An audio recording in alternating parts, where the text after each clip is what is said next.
Greetings and welcome to Poet the Poet. I'm Robert Dunn, and I'm hosting, and we're here in the Orange Bear, and thanks to Vic for letting us come in right off City Hall. And I'm lucky to be here at all because on our way in today we were attacked by a squad of 30,000 kamikaze bicycle riders, cyclists, whatever they are. Anyway, I need to relax, and what better way to relax than with quality poetry? And we have two very exciting guests with us today. We have one of our discoveries from the Young Writers column in Medicinal Purposes Literary Review. Everybody memorize this, it's important. Elaine Poon. Hello. Over here.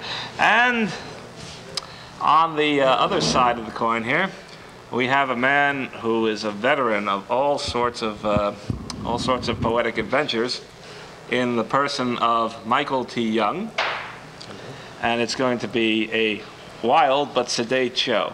That's a nice trick if you can pull it off. In any event, let's get on to the poetry, and we'll start with Elaine Poon, who is currently a senior in North Salem High School, which is in the upper reaches of Westchester, where the wild animals run and all that. We never give away ages, but the fact that you're in high school will probably tip off the audience. She's been writing since she was 13. Let's see, we did a scouting trip up to Westchester for some reason or other, and we found Elaine and a number of other students who have appeared in the magazine, and she's the co-editor of Impressions magazine, which is the North Salem High School literary journal. Mm-hmm. So what's it like doing a high school journal? It's been so long. It's difficult. Really? Why? Getting people to get along and do what you want them to do. And if you don't publish them, they go, I won't be your friend anymore. Exactly. Actually, we get that with the adults too, I'm afraid. It's a real problem. All right, how about a poem? All right. This is entitled Suspended in the Jello. This is something my friend once said. Which flavor?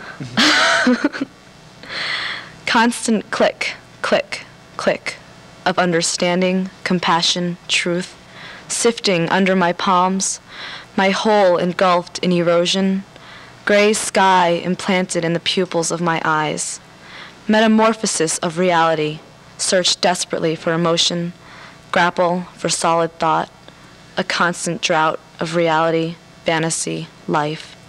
Truth became jaded and misty through the aquarium of thought, and the life painted purple phosphorescence between the wind and the want. Constant self-absorption suspended itself in constant hormone obsession. Need for human contact without infliction. The universes possess no mercy. The slamming of perception and swirl, but then 4 measures of rests in the symphony, and disconnection and smiles of complete and utter annoyance, hatred, anger, sick, sick, sick, and the walls that created human convolution. Let's see, hormonal obsession? We get a lot of that with the adults on that. Do we not? Tell you what, let's go into another poem and then we'll have a little chat. All right. A nice one. This is a short one. Mm-hmm. Hush, screams the hummingbird. Night is here. Tender pounding of stretched noir. Whoosh, whoosh, glide. Silk charcoal, corroded by the yearly murkiness of spring. Thump, thump, thump. The night knocks. Well, the hummingbird may not know the words, but Elaine certainly does. When you were 13, what unholy catharsis started you writing? Oh, wow. Actually, you'd be surprised what a 13-year-old will go through in middle school. I think that... Junior high. Yeah, it's just... I don't even know what started me to just start writing, but like I know that I had a diary, and I would just write everything I could think of, all my emotions, and one day this boy picked it up and he was like, "This is really awesome," and it was like, I just was inspired, I guess. Let your boyfriend read your diary? It was just a friend. He was just looking through it. Oh, I didn't mean to imply anything untoward. Let's see, and then you branched out. Yeah. Was there a junior high school magazine? No, but they have started one which isn't very successful. But no, there was never one when I was around. Somehow, I hate to admit it, but most junior high school magazines aren't. Yeah. Very, very successful. They're just there, and we do our little scribblings, and we do our little pictures, and then, if we're lucky, we get on to high school. Yeah. Which brings us back to impressions. What sort of poetry did you look for among the students in your capacity as editor? Anything. It was, I mean, we were all just realizing that like free verse was an actual form of poetry at the time, and because I mean, you grow up in middle school and it's all just like very structured, and we were just looking for something different. And did you find a lot of people sitting in detention writing poetry? Oh yeah. Oh, our magazine got popular in there because in detention, actually. It was when people started to read it, because someone left a magazine there and just ended up there. And then it became a major success story. Michael, what did you read in detention? I usually just read the Tao Te Ching, I think.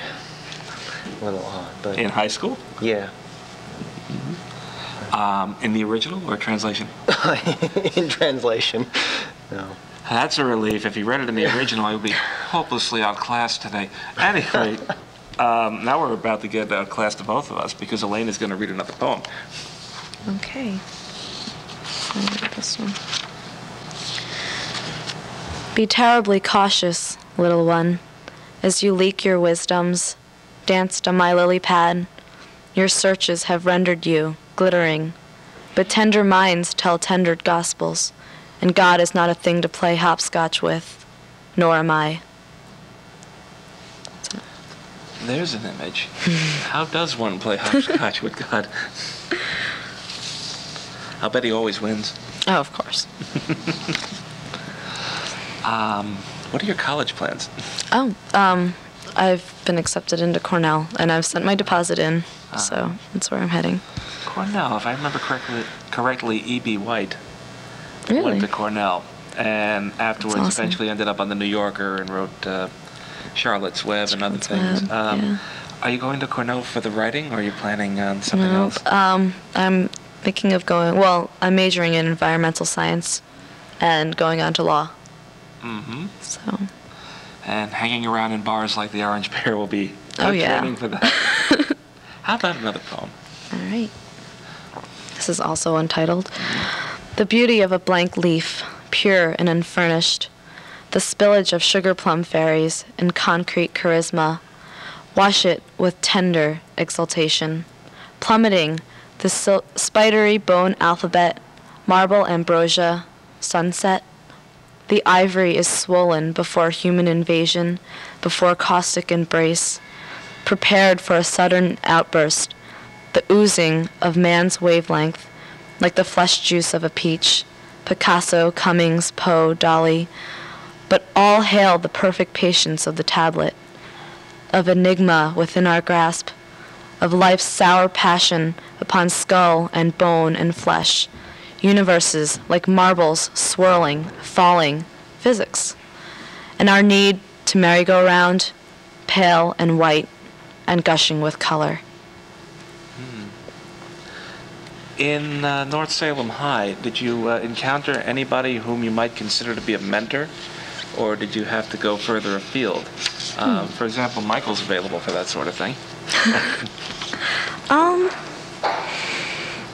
I'd have to say, not as a mentor, but like as someone who really just just pushed me completely. My English teacher, Mrs. Tompkins, she's also the advisor for Impressions. She just kept telling me, just keep going, keep pushing. Does she teach any specialty English courses? Or? She does creative writing. She does honors English. Yeah. And I think she's like one of the greatest teachers ever. What do you think she's going to write in your yearbook? Goodness knows. Probably something sappy, though. All right. To stay away from sappy, let's do another short poem. A short one. Mm-hmm. Well, this is pretty short. This is entitled Her. The fur of our thoughts bouncing, changing rivers. We had reason to believe that blood was funny, 5 o'clock in the afternoon, down the same road. You almost killed me. His hands shook, washed with tears. My loving stranger, watching the centerpiece amid the florid hope, sleeping. And we sat in his chair the next day because it was farther from the teacher. Do your fellow students come up to you and ask for advice? Actually, they make me read a lot. Like a lot, I get a lot of stuff, yeah, and they're just like, what do you think? What do I do? But they don't ask specifically. So no secret advice then. No. Let's switch back to a poem then. All right.